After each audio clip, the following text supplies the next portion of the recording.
ang buhay namin with Kuya sa kanyang bahay, paano kaya kami mabubuhay in the city? But with strength and courage, kami magiging happy. Siya naman ang aking one and only Isay. Isa lang ang sinabi namin. Ano kaya ang pwedeng maging trip ng dalawang prom D? At kayo mga tol ang aming magiging family.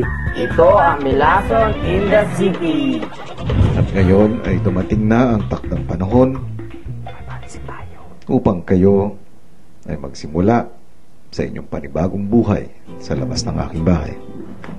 Pinakiusapan ko ang ilan sa inyong mga kaibigan upang pansamantala ay kayo ay gabayan sa inyong pamumuhay dito sa syudad. At isa na dito ay si Rika. Tama, si Rika. Tricks. At sapagkat kayo ay kinailangang maghanap ng panibagong tirahan, maaari niyong pansamantalang hiramin ang ilang mga kagamitan o kasangkapan mula sa aking bahay upang makatulong sa inyong paglipat. Muli ay labis ko kayong pinasasalamatan, Melay at Jason. Oh, my brother! Hanggang sa muli nating pagsasama. Muling pagsasama? Ano po ibig sabihin ng my brother? Good luck. Saan kayo pupunta? Pinapalayas na kami. Pinapalayas na kami ng big brother. You need help? Big brother, bye-bye! Mahinis sa amin ni Isa yung bahay talaga siyempre. Parang naging bahay na namin yun. Naging at home na kami dun sa bahay ni Kuya. Tagal na nagtira kami dun. Masaya dahil nakakalabasan talaga kami, pero malungkot dahil may iwanan namin si Big Brother. May miss ko talaga si Big Brother. Pagalabas namin yun, nakita namin si Rix. Yun, tinanong kami ni Rix kung saan kami. Sabi namin, Rix, kailangan namin umalis dito sa bahay kasi kailangan namin maghanap ng tirahan talaga na matitirahan. Ang ganda naman ng bag. Pinapalayas na kami ng big brother. Parang napakahirap kung iisipin ko na kung ako lang ang mag-isa maghahanap ng bahay, kami dalawa ni Isa dahil napakalayo ng Maynila dito sa amin. Parang nakaka-stress pero kailangan ko talaga manirahan dito. Parang challenge talaga sa akin. Tara na, let's go! Bye-bye, big brother! Bye-bye tayo, big brother! Pakalayo dyan. Yung pati yung bata.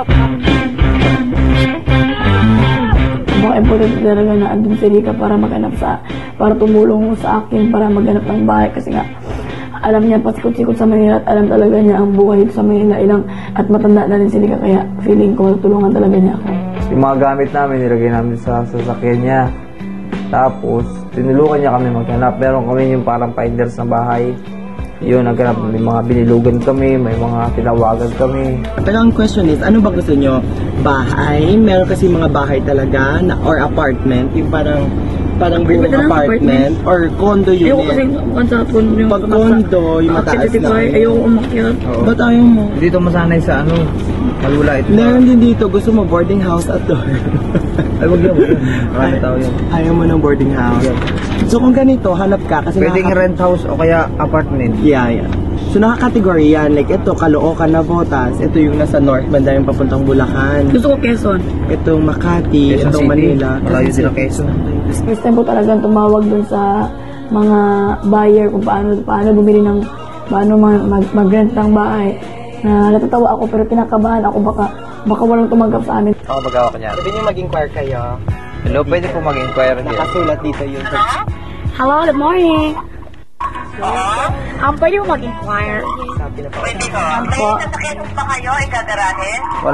Wala po, tricycle lang po. Tricycle lang po. Pero if idadala po yun sa Mindoro, ma'am, pwede po namin mabisita po ngayon? Pwede po naman. Opo.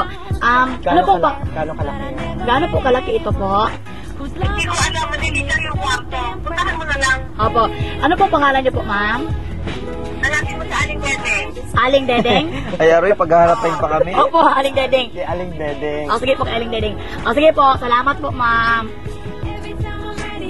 Kaya na Aling Dedeng po, Aling Dedeng. Nakakaloka sa Aling Dedeng. Next, ano pang nakasulat dyan? Ano Ay, nanay ni Dinky.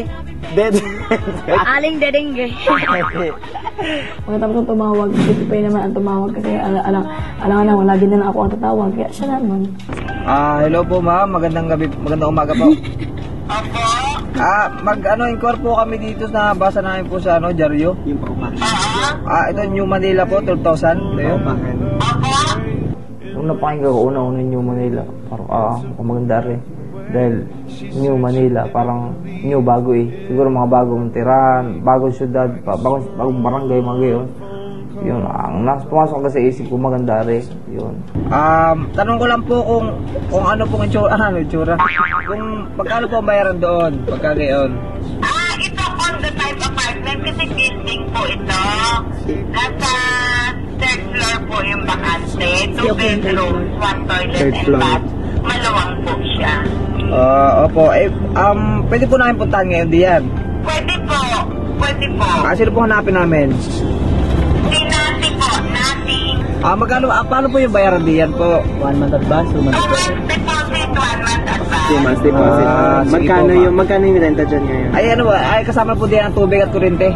Hindi po. Hindi pa. Ang tubig po ay 500. May kilo ako talaga. Ang kuryente po, may sarili kayong metro. Sige po ma'am, hindi na yan. Pinunta namin yung isa sa pinakamalapit sa Manila, sa ABS. Yun ay yun sa New Manila.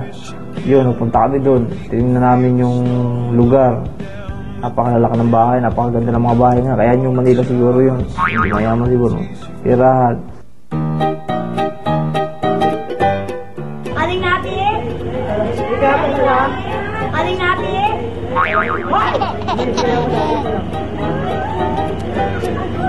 Maganda sana sir, pero yung harap na mga bakbak. Sabi, parang hindi pa samentado. Aling na? Ayun siya! Ano po ito?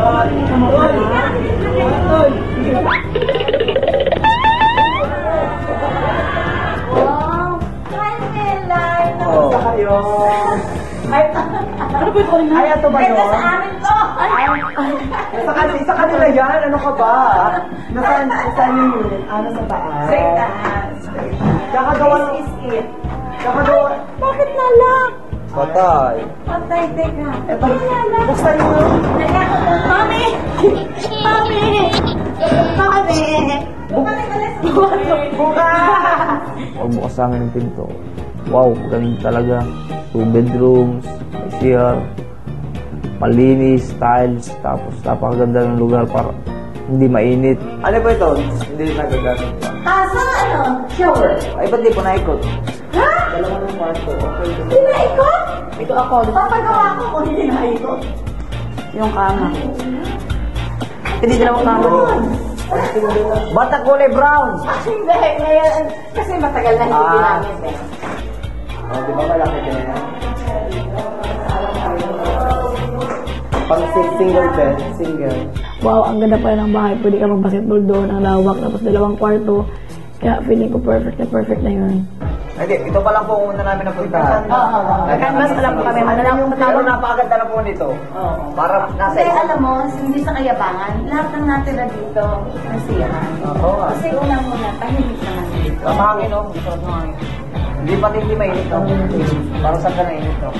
Ang payment scheme po, ate-ate. 2 months deposit, 1 month advance. Yung lugar na renta namin, yung mga nakatira pala doon dati, nakaalis lang ang doktor. Kaya pala parang napangalagahan nila yung tira. Simple. May nadapag ang receive din yung sasakyan. Yung parang daan. Taxi po or something. Pero wala na. Ah, May natabi service. maraming tricycle, 24 hours. Nanyan lang, oh, sa kanto. Tricycle. Oo, may nakita ko doon. Oo. Gaganunin mo lang. Kaya na. Pwede. Ano ba sa ABS-CBN, tricycle? Hindi. Subukan mo. Doon sa Subukan mo. Victoria, maraming. Pwede siguro. Pwede po siguro. Oh, sige, tingnan nyo na. Sige po, na. Pero kung hindi nyo kukunin to, may kumukuha. Opo, agad nagtawag po kami agad. Nagustuhan ko talaga agad. And maabait din si Aling natin. Nagustuhan ko talaga pag unang punta pala namin. First choice, wow, maganda talaga. Napakaganda ng lugar.